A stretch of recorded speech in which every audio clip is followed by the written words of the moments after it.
forum, les acteurs agricoles de la zone des Niayes vont rédiger un rapport. Ce document va servir de guide de référence aux populations et aux partenaires au développement. C'est pour faciliter l'identification des forces et faiblesses qui peuvent surgir dans cette localité. Sur ce plateau, nous sommes avec le ministre du Commerce, M. Amadou Niang. Bonsoir. Bonsoir. Nous vous recevons parce qu'il y a beaucoup de bruit autour de la commercialisation du riz au Sénégal. On parle de rareté de la denrée, on parle de l'augmentation du prix. Qu'en est-il exactement? Je vous remercie. Je vous remercie d'avoir bien voulu inviter les représentants des services du ministère du Commerce qui sont passés avant moi sur ce plateau pour expliquer ce qui se passe sur le marché international et sur le marché national. J'ai été surpris en suivant ces informations dans la presse de constater que les Sénégalais parlent de riz alors qu'il ne s'agit que d'une variété de luxe. Il s'agit d'une variété de luxe et il y en a au moins 30 aujourd'hui présentes au Sénégal. C'est important quand on parle de cette variété de parler aussi des autres variétés. Il s'agit de nourrir une population, mais il s'agit aussi de faire des comparaisons entre parts de marché et des comparaisons entre achat et niveau d'achat dans un marché. La variété qui fait pénurie aujourd'hui au Sénégal, et à la limite, je suis satisfait qu'il en soit ainsi, je vous expliquerai pourquoi. C'est une variété qui nous vient de la Thaïlande. Elle est cultivée dans une région de plateau en Thaïlande, une seule région qui est productrice de cette variété-là. Cette variété a été introduite au Sénégal en 1998. Je me rappelle, j'étais chef de division à la direction du commerce intérieur. Et quand la dame qui l'a introduite, cette variété au Sénégal, s'est présentée à moi pour demander un contrat d'exclusivité, c'est-à-dire elle voulait qu'elle soit la seule ou le seul commerçant sénégalais à commercialiser cette variété au Sénégal. Je lui ai dit pourquoi. Elle me dit parce qu'en Thaïlande où je suis allé chercher cette variété-là, les allogènes eux-mêmes, c'est-à-dire les habitants de la Thaïlande eux-mêmes, ne consomment pas ou consomment rarement cette variété, tellement elle est chère là-bas, en Thaïlande. Première raison. Donc c'est une variété de luxe. Oui, c'est une variété de luxe. La deuxième raison, c'est que je pense, en tant que Sénégalaise et patriote, qu'il ne faudrait pas une grande diffusion de cette variété dans la population sénégalaise. Parce que les Sénégalais vont s'y adapter, vont l'aimer, et il n'est pas sûr que le pays fournisseur, dans sa seule région du plateau, puisse satisfaire en tout temps le client sénégalais. Donc elle était tout à fait honnête, elle demandait un contrat d'exclusivité, elle demandait un marché de niche, c'est-à-dire ne pouvoir vendre cette variété qu'à des gens riches au Sénégal, et elle demandait deuxièmement d'être la seule ou le seul commerçant à vendre cette variété au Sénégal. De ce jour de 1998 à maintenant, vous comprendrez qu'il y a eu beaucoup d'évolution. Si aujourd'hui la disparition de cette variété, par le simple fait qu'il y a eu des inondations dans cette région du plateau, qui a été couverte à 80% par les eaux cette année, du seul fait donc de cela, vous constatez tout le bruit qu'il y a eu au Sénégal, toutes les rumeurs et toute l'intoxication. Il s'agit de quelle variété exactement? Bon, c'est des marques. Hein. En fait, c'est du riz parfumé de luxe, mais les marques impliquées, c'est la marque Solo et la marque Umbrella. D'accord. Donc c'est cette riz-là, c'est cette variété-là, pardon, qu'on n'a pas, qu'on ne trouve pas sur le marché. Est-ce qu'on peut dire aujourd'hui que le marché sénégalais est suffisamment approvisionné en riz? Dès que le gouvernement a reçu les informations sur l'inondation de cette partie de la Thaïlande qui s'appelle le plateau, le gouvernement du Sénégal a pris les mesures. C'est depuis le mois de décembre, donc en 2011 déjà. La mesure a été de dire que nous allons approvisionner le pays en riz qu'on appelle ici riz ordinaire, mais qui a toutes les qualités de ces variétés-là que je viens de citer, en quantité qui soit suffisante pour satisfaire les besoins du Sénégal. Aujourd'hui, nous sommes pour cette catégorie de riz qu'on appelle le riz blanchi à 149 000 tonnes de stock dans la distribution, au niveau demi-gros et au niveau détail. Les importations qui sont en cours font au moins 50 000 tonnes et elles seront débarquées à Dakar au maximum dans les 15 jours. Cela signifie que stock existant et importation en cours, nous avons 200 000 tonnes, c'est-à-dire de quoi satisfaire la demande du Sénégal pour 4 mois. Pourquoi donc il y a spéculation? Il y avait spéculation sur cette variété parce qu'elle existait. Et il se trouve que les Dakarois étaient enclins à la consommer parce que c'est une consommation de prestige. Maintenant qu'elle a disparu, parce que l'état des lieux que nous avons fait il y a de cela 10 jours a montré que les 2 importateurs qui sont spécialisés dans ces variétés n'ont pas un grain de riz de ces variétés. Donc il n'y en a pas aujourd'hui au Sénégal, en tout cas au niveau gros et au niveau demi-gros. Peut-être qu'il en reste quelques stocks dans la distribution, mais qui vont bientôt s'épuiser. Il n'y en a pas donc au Sénégal. Ce que nous avons aujourd'hui, et du fait de l'anticipation du gouvernement, c'est 200 000 tonnes, 4 mois de consommation de riz qu'on appelle riz blanc, c'est-à-dire riz ordinaire. Pour les prix, je vous informe qu'il y a 4 niveaux de prix pour ces variétés ordinaires. Il y a d'abord le riz local, qui est issu de la Guyana, et c'est important de le noter. Des quantités importantes de 3 000 tonnes à peu près sont aujourd'hui stockées au niveau gros. Ce riz est aujourd'hui cédé à 250 francs, 260 ou 275 francs selon la région. Le kilogramme. Le kilogramme. Les autres variétés de riz importées sont cédées à 250, 260, 270, la plus chère étant à 276. Et le gouvernement, depuis 2 jours, a pris une décision qui a été matérialisée par un arrêté de fixer un prix maximum pour les variétés importées de riz ordinaire qui sont les seules présentes aujourd'hui sur le marché du Sénégal.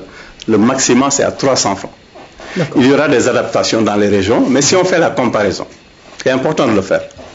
Si on fait la comparaison entre 300 francs, qui est un prix plafond, donc que personne ne doit atteindre dans les 14 régions du Sénégal, on verra que le pays le plus proche en prix vend son riz blanchi, c'est-à-dire les mêmes catégories, à 351 francs.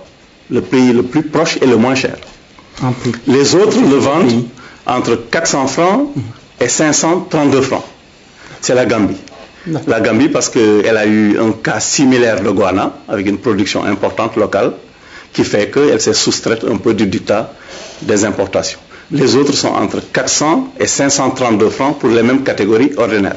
Le Sénégal sera où il est depuis hier entre 300 francs et 250 francs ou 250 francs et 300 francs.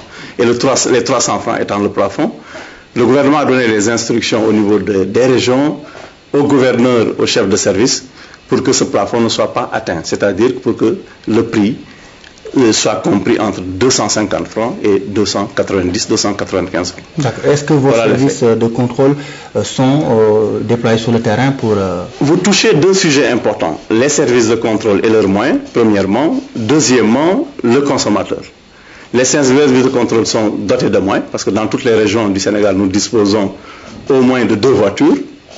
Comparé à d'autres services, je pense que les services du commerce peuvent se sentir, en tout cas, pas lésés. Mais le deuxième, le plus important, c'est la réaction du consommateur face au service, c'est-à-dire sa relation avec le service, dans les départements, dans les régions et au niveau national. Ce qui est important de souligner, une fois que ce prix est dit et bien entendu, c'est-à-dire 300 francs de prix plafond. Les prix sont 250, 260, 270, 275, 276 en fonction de la variété. Mais en tout cas, ils ne doivent pas atteindre au détail, c'est-à-dire par kilo, les 300 francs. Une fois que cela est compris, il s'agira maintenant pour le consommateur de Dakar, comme le consommateur de Koulikoro, de jouer le jeu. Jouer le jeu, c'est refuser qu'on se fasse livrer 1 kilo de riz à un prix illicite. C'est-à-dire à un prix qui atteint 300 francs. Et c'est là-dessus que j'attends les consommateurs sénégalais. Je ne comprends pas souvent que le consommateur sénégalais qui est face à la pompe, qui achète son carburant, qu'il tienne à se le faire livrer à un prix licite, mais que quand il s'agit d'un autre produit, qu'il pense que c'est le gouvernement qui doit venir faire face. Le gouvernement a une obligation, l'obligation de fixer le prix. L'autre obligation, c'est de mettre à disposition un service de surveillance et un service de contrôle. Et cela est déjà assuré. Les numéros de téléphone de contact dans tous les départements, dans toutes les régions et au niveau national seront communiqués à l'ensemble des consommateurs sénégalais. Et je pense qu'il leur plaira, dans ce contexte et avec toute intrusion, avec tout ce qui a été dit par la presse et dans la rue, je pense qu'il plaira à l'ensemble des consommateurs sénégalais d'entendre ce message qui est simple, que le riz présent aujourd'hui au Sénégal, c'est le riz ordinaire, c'est un ensemble de 20 variétés, que cette variété qui alimentait la chronique dans la presse a disparu parce qu'elle n'existe même pas sur le marché international, qu'elle ne reviendra pas au Sénégal de sitôt, que ces variétés ordinaires ne peuvent pas être vendues à 300 francs. C'est le plafond. Et je pense que dès lors, les plaintes seront faciles à formuler et que mes services feront face à leurs obligations. Aucun Sénégalais ne doit accepter d'acheter le kilogramme du riz à un prix qui excède 300 francs. À 300 francs, oui. Merci, Monsieur le Ministre. Je rappelle que nous recevions sur ce plateau le ministre du Commerce, Amadou Niang. Il venait nous expliquer ce qui se passe sur le marché du riz. Pour le ministre, le kilogramme de riz n'excède pas 300 francs. Donc si vous achetez un kilogramme à plus de 300 francs, allez le signaler au service du commerce. Les femmes du comité olympique sénégalais veulent lutter efficacement contre la pauvreté. Elles viennent de mettre en place un groupement d'intérêt économique au profit des femmes qui s'activent dans le milieu sportif. Elles vont investir les domaines de l'agriculture, de l'élevage et du commerce. Claire Diop. Les femmes doivent participer et être actives dans toutes les sphères de la société. Forte de cette conviction, une passerelle est toute trouvée par ces anciennes sportives. L'idée est de s'investir davantage dans le secteur économique. La mise sur pied d'un groupement d'intérêt économique par la Commission Femmes et Sport est désormais effective. Des projets de grande envergure vont être mis en place. En priorité, il y a l'agriculture et en tout, certains secteurs de services que nous ciblons. Peut-être qu'avec un peu plus de formation ou de capacité renforcée, les gens seraient à même d'aller vers non seulement au niveau de l'agriculture, faire une activité effectivement, qu'elle soit une activité de maraîchage ou fruitière, ça dépendra, ou d'avoir une exploitation où on combinera un peu l'embouche bovine et d'autres activités de production. Ces anciennes sportives comptent prendre toutes les dispositions nécessaires pour la réussite de ces activités. Le but est de mettre fin aux difficultés des femmes du secteur du sport. Nous essayons de trouver toutes les solutions aux problèmes des femmes qui sont là, des femmes sportives.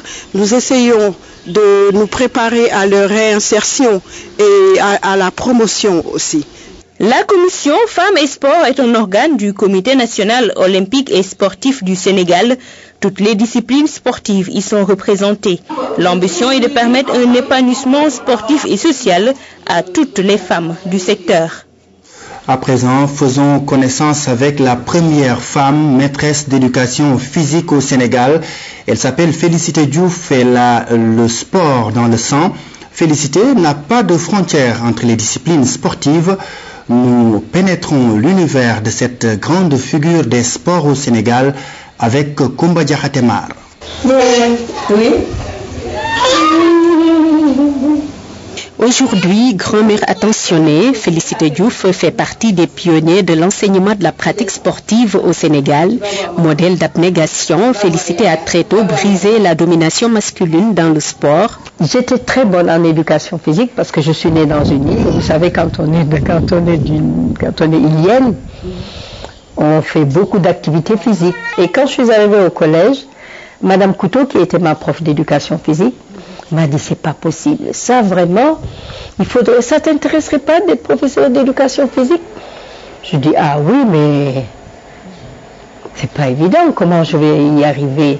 Qu'est-ce qu'il faut faire? Elle me dit il n'y a pas de problème. Je vais m'occuper de tout. Si tu es d'accord, je m'occupe de tout. Mais on ne la faisait qu'en France. C'était après l'indépendance. Ils se sont occupés de tout. De mon inscription au CREPS de Montpellier, de mon billet d'avion, de ma bourse, de tout. Et comme ça, comme un cheveu dans la soupe, je me suis retrouvée du jour au lendemain au CREPS de Montpellier en France. De par son parcours, Félicité force le respect. Elle est une sportive accomplie. Moi, j'étais au javelot. Il y avait Amine Tembeng qui lançait le poids. Donc, on s'entendait très bien. C'était ma discipline de prédilection, l'athlétisme. Mais autrement, j'ai également fait un peu de natation et du handball. J'ai même fait du basket parce que j'ai été sélectionnée aux Jeux de 63 au basket avec Bona, la première équipe des Lyon basketteuses.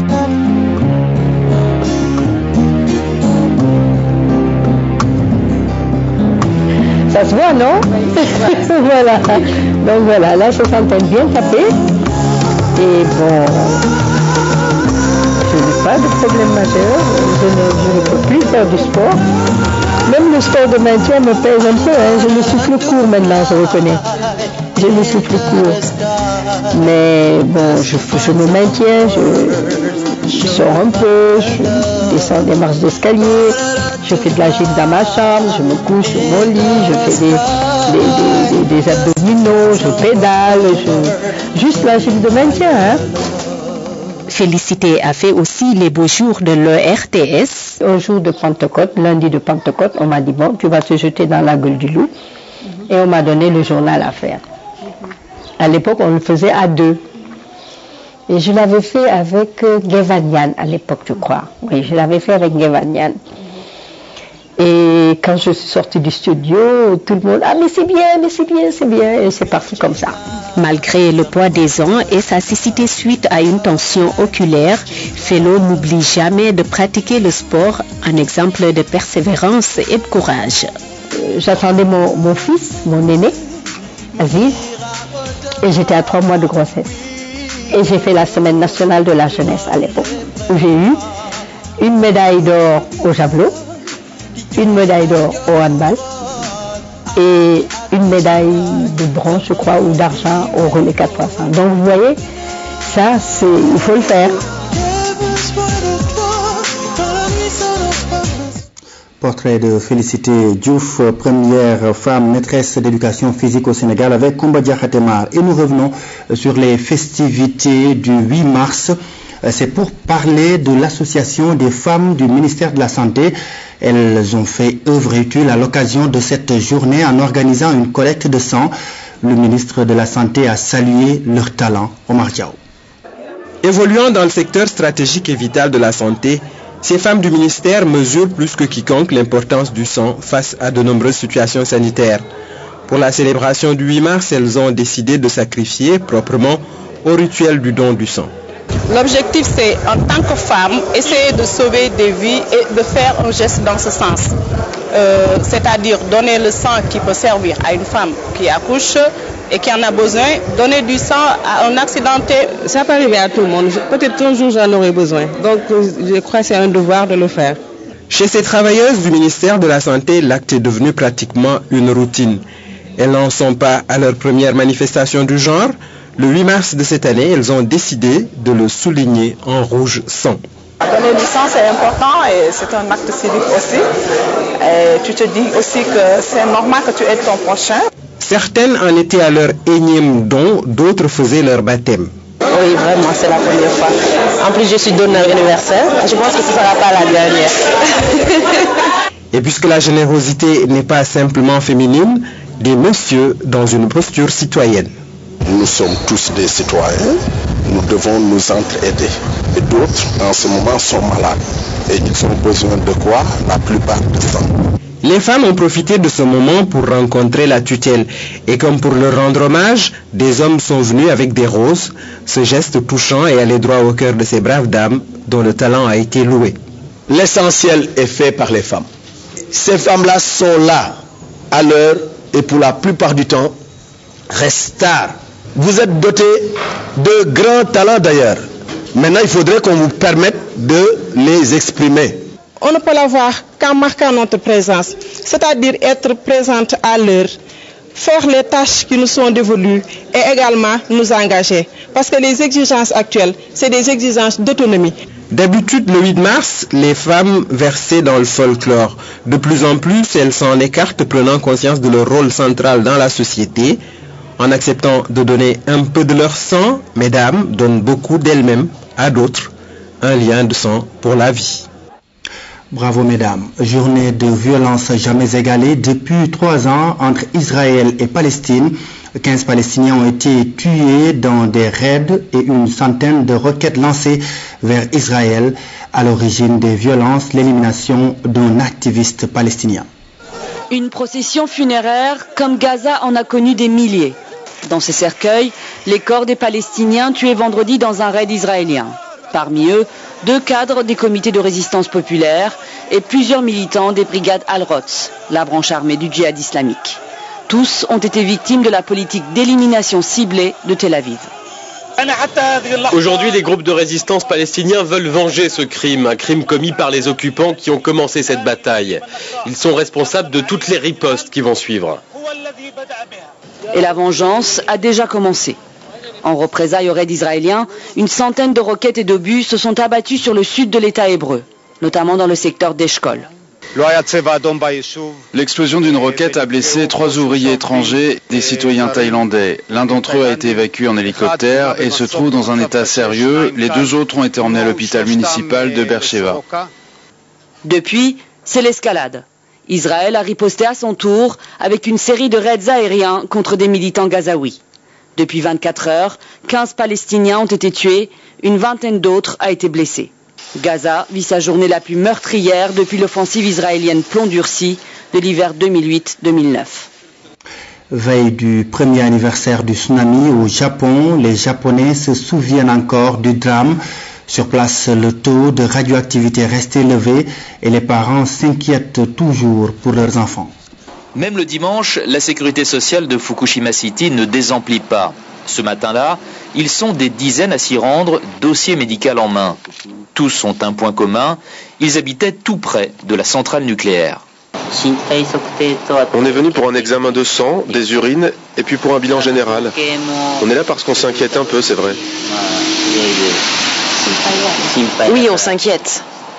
Pour ces réfugiés, les tests médicaux sont un peu plus poussés. Même chose pour les moins de 18 ans. Même distante de 60 km de la centrale, la ville de Fukushima n'a pas été épargnée par les rejets radioactifs. Un peu partout, on décontamine. Après les écoles, c'est au tour des squares, puis viendront les habitations, un chantier titanesque. 1 an après la catastrophe, les familles sont toujours aussi peu rassurées. Cette mère vient systématiquement chercher ses enfants en voiture pour les exposer le moins possible. Tous les jours, c'est mon mari qui les conduit à l'école. Je ne les laisse jamais jouer dehors. Yuko, elle, est un peu plus souple. Mais dans le doute, Coco, sa petite dernière, est plus souvent à l'intérieur. Ma petite fille n'a que 2 ans. Elle ne peut même pas s'amuser dehors. Je n'aurais jamais cru qu'une chose pareille puisse arriver.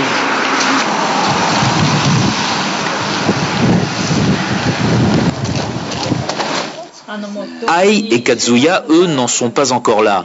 Leur fils, Haruki, n'est qu'un bébé, né en décembre dernier, 9 mois tout juste après le désastre. Malgré les radiations, on répète à la jeune maman que tout est normal et qu'elle peut allaiter son enfant sans risque. On lui a même donné un dosimètre qu'elle a dû rendre au bout de 3 mois. Le dosimètre que j'avais, on aurait dit un badge, on ne voyait rien dessus. Sur la plupart des dosimètres, on peut lire le niveau des radiations, mais pas sur le mien, il ne m'a servi à rien. Autant d'incohérences qui ont le don d'irriter le jeune papa. Ce que je voudrais surtout, c'est que les autorités nous disent la vérité sans rien nous cacher. Et si avec les infos que l'on a, il y a des gens qui veulent quitter Fukushima, eh bien qu'ils puissent le faire. Aujourd'hui, les Watanabe songent à déménager plus à l'ouest, aussi loin que possible de la centrale nucléaire. Kazuya devrait garder son emploi à Fukushima City. Tous les jours, il passera des heures sur la route. Après un petit tour à Paris, ou à la galerie Maison Revue Noire, sur place, c'est Abdoulaye Konaté qui expose ses peintures et teintures. Cet artiste plasticien malien a utilisé le tissu à la place du pinceau et c'est avec un mélange de couleurs impressionnant. Des tentures géantes, des couleurs éclatantes, une harmonie joyeuse. En passant de la peinture à la teinture, l'art d'Abdoulaye Konaté n'a rien perdu de sa puissance. Ici, les bandes de coton remplacent le coup de pinceau. Ses compositions en tissu sont inspirées des tenues des bouffons sénoufos. L'artiste réconcilie ainsi tradition et abstraction. Derrière une apparente simplicité, cette œuvre est une géographie du Mali. On a le bleu depuis le nord du Mali qui est utilisé par les Touaregs. En descendant plus bas, on a un bleu qui est utilisé par les pêcheurs. Et plus bas, on a un bleu très clair qui est utilisé par les Arabes, les nomades. Donc j'essaie de faire une analyse et je trouve que c'est très sensible, très beau. Et je l'ai intitulé Symphonie bleue. Abdoulaye Konaté a commencé à travailler le textile car il avait des difficultés à trouver des toiles et de la peinture à Bamako. Le plasticien utilise du basin, un tissu très répandu au Mali. Il crée ses propres couleurs à l'aquarelle ou sur ordinateur. Les teinturiers doivent ensuite décliner toutes ces nuances sur le tissu, l'étape la plus délicate. Et c'est ce savoir-faire qui fait l'originalité du travail de Konaté. C'est pas le fait de travailler sur le textile qui est intéressant, c'est la façon dont il travaille sur le textile, la façon dont il fait ressortir effectivement tout un fond culturel. Il joue avec quelque chose qui est unique en Afrique, c'est donc toute cette tradition du basantin, des teintures. Abdoulaye Konaté est aussi connu pour ses prises de position. Pouvoir politique et religion sont au cœur de son travail. L'expo présente également des créations plus anciennes, comme cette fresque qui utilise des grilleries traditionnelles. Génération biométrique réalisée en 2008 est l'une de ses œuvres les plus engagées. L'œuvre représente surtout des corps qui flottent, qui arrivent sur les côtes européennes. Pour moi, c'est un peu tout le drame que vit cette jeunesse africaine qui vient mourir comme des mouches. Aujourd'hui, son art se fait moins revendicatif. Abdoulaye Konaté veut se consacrer à la couleur et à la recherche de l'harmonie. Ce soir, Grand Format revient sur un sujet déjà traité. La célébration de la journée de la femme le 8 mars dernier oblige. Le sujet porte sur la relance des activités agricoles en Casamance et les femmes se dressent en première ligne. Le Grand Format est signé Ibrahima Diallo. Restaurer les vallées en Casamance est une préoccupation majeure des pouvoirs publics. Les valoriser en est une autre. C'est pourquoi l'État du Sénégal, dans son projet d'appui au développement rural en Casamance, a pris l'option d'accompagner les populations bénéficiaires pour la pérennisation des réalisations et dans la mise en valeur des milliers d'hectares de terres récupérées. Quand on exploite une vallée, on met une digue. Derrière la digue, il faut mettre vraiment des moyens nécessaires pour augmenter la production, notamment le rendement. C'est un peu ça notre objectif. À Kamoubel, dans la communauté rurale de Enampor, ces femmes, après être formées et organisées en comité de gestion pour assurer le fonctionnement correct et durable des ouvrages hydro-agricoles, elles ouvrent à présent une page nouvelle. Regardez comment c'est joli, nous n'en revenons pas du tout. On avait tous abandonné cette rizerie, y compris le chef coutumier de la localité. Mais actuellement, tout le monde veut revenir pour cultiver le riz.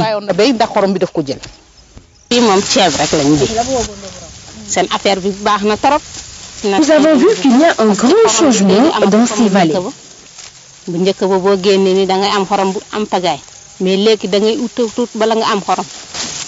L'amélioration significative de la production de riz notée ces dernières années exige des semences de qualité adaptées en quantité suffisante. Dans le cadre de la convention que nous avons signée avec l'ISRA, cet institut est en train de reconstituer le capital semencier en semences, et en particulier les semences de riz, pour que les populations puissent disposer de semences de qualité et en quantité suffisante. Donc ces variétés sont disponibles et aujourd'hui les paysans, nous sommes en train de les vulgariser au niveau des populations pour qu'ils puissent se les approprier et les mettre en place dans les parcelles qu'ils réalisent.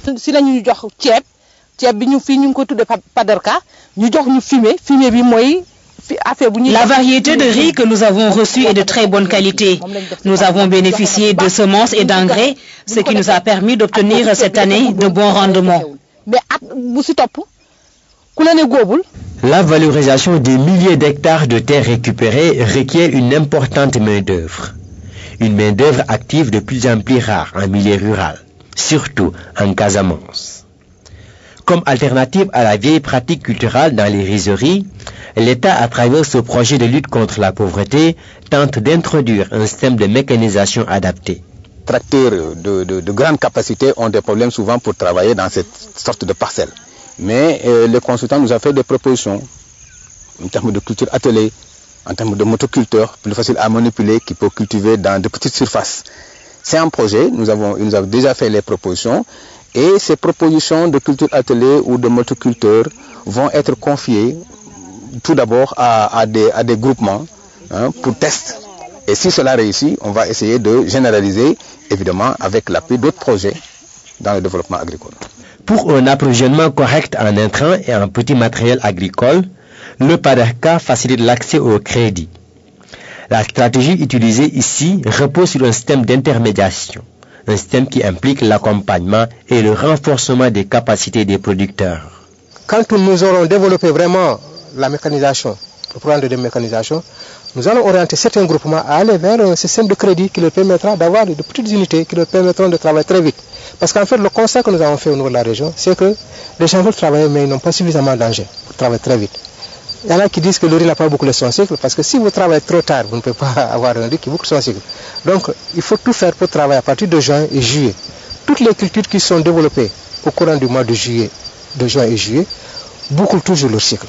Accompagné dans ce processus de reconstruction en Casamance par la Banque africaine de développement, l'État a consenti beaucoup d'efforts pour récupérer plus de 13 000 hectares de terre.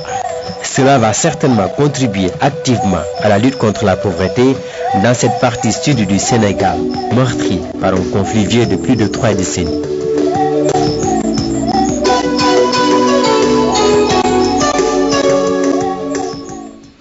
C'est fini pour ce grand journal. Merci de l'avoir suivi. À demain 20h. En attendant, merci de vous intéresser à ce que nous faisons.